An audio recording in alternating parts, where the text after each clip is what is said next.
Hey there mga my loves, Aries! Thank you so much. Kamusta naman kayo mga babes, Aries? So yun nga, no, ang aalamin natin for today's content is that bakit ganyan ang pakikitungo sa'yo ng taong yan? Yan, ano, kung sino man yan, strongly connecting to your energies, could be anyone. Pwede kayo mga babes, no, na mag-isip or isipin ninyo ang inyong kadil, okay? Kung gusto ninyo, no, na siya yung lumabas rito, maaaring energy ninyo yung makuha natin, no? So, yun ang aalamin natin, okay? Pero kung sino man ito, alamin natin, no, kung ba't ba ganyan yung pakikitungo niya sa'yo. Ano ba ibig sabihin nun, no? Ano man yung pakikitungo niya sa'yo, yun ang aalamin natin.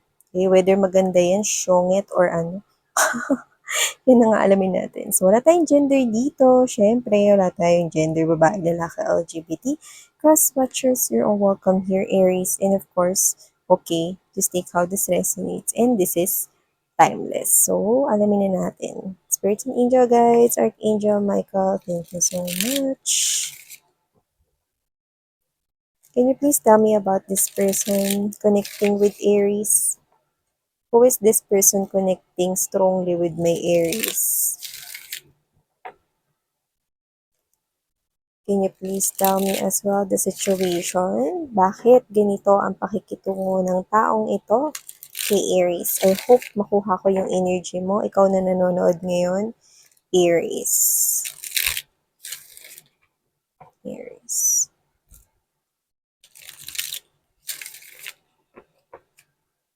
Alam niyo yung lalagyanan ng tubig, no? Yung pinapump, no? So, maaaring may alaga kayong pet, cat, dog, hamster, kung ano man yan. Okay? Pero kung wala, okay lang. So, just take how this resonates. Pwede rin naman na kayo ay pet lover or baka siya ito. So, let's see. Here is. Bakit ganito ang pakikitungo ng person nito or energy na to kay Aries? Aries. Aries. Okay. So, let's go ahead and check out.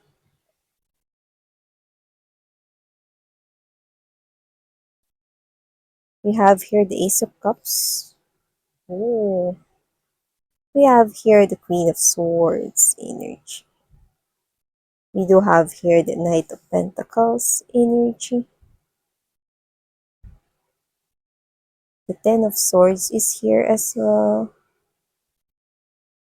The Ace of Wands. We've got two aces already. So there's balance in passion and love. Ooh.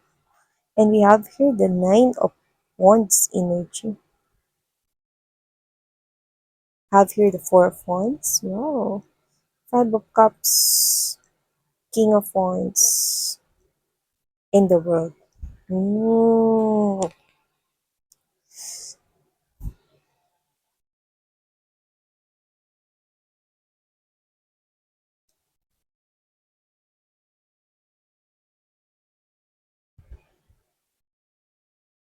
So, sa nakikita ko rito, well, hindi ko alam kung anong klaseng betrayal ang ginawa nitong person na to sa inyo. Pero sa nakikita ko rito, maaaring hindi kayo nag-uusap ng maayos.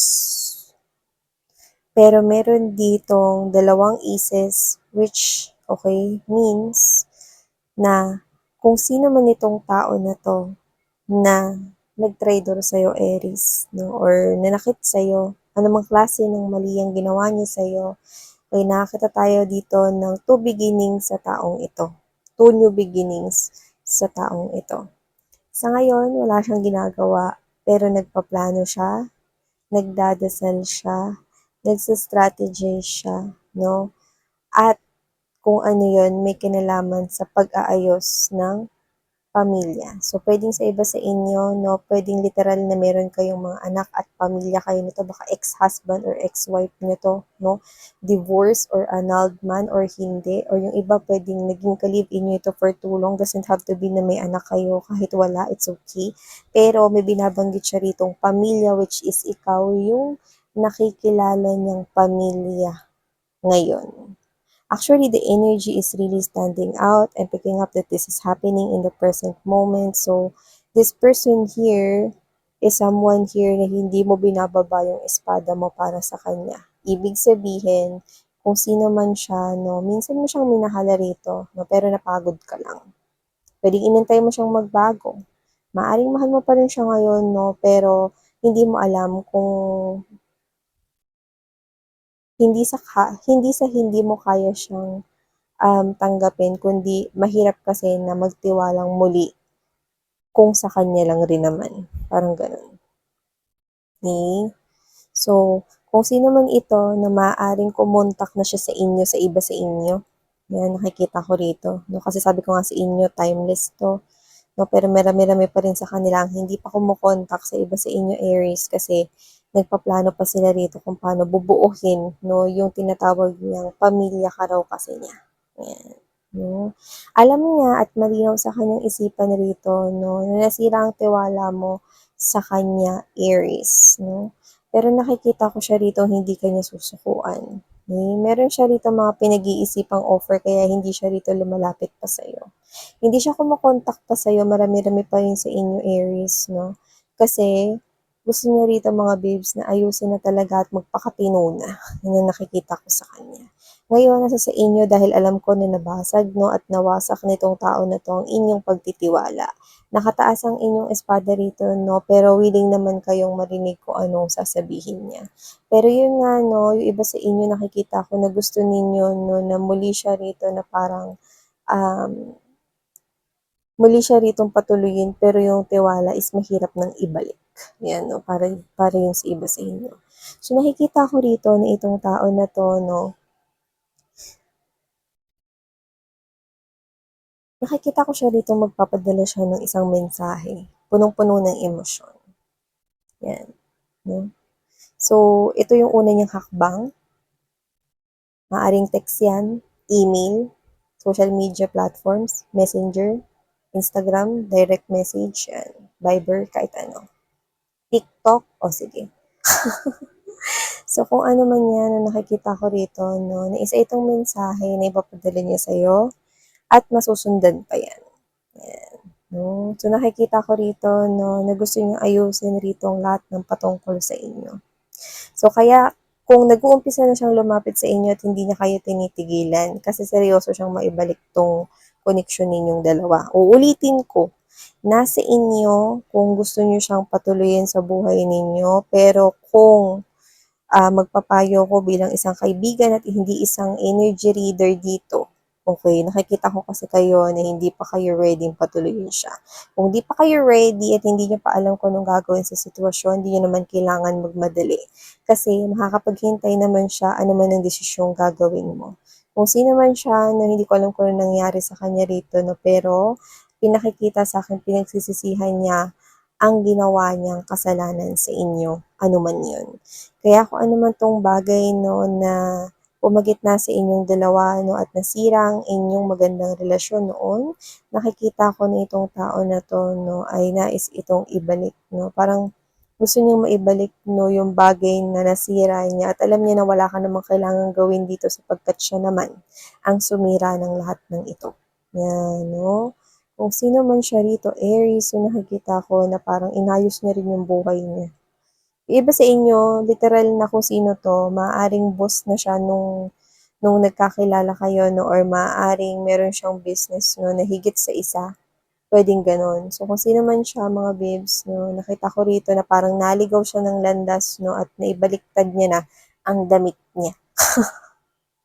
Ngayon lang. Kasi in the present moment, I'm picking up that this person here is actually thinking about you at mukhang dito niya nare-realize yung kahalagahan mo. Kasi nakikita ko siya rito, no, na nangingilid ang luha niya at pinipigilan niya lang yun ipakita. Especially kung meron siyang mga katrabaho na nakikita, no, na pag may event dun sa company or kung saan man siya may business dito, na pag nakikita siya na pamilya, no, na buo, na nasasaktan siya, natitiri-eyes siya, pero pinipigilan niya. Especially kung may pamilya kayo nito.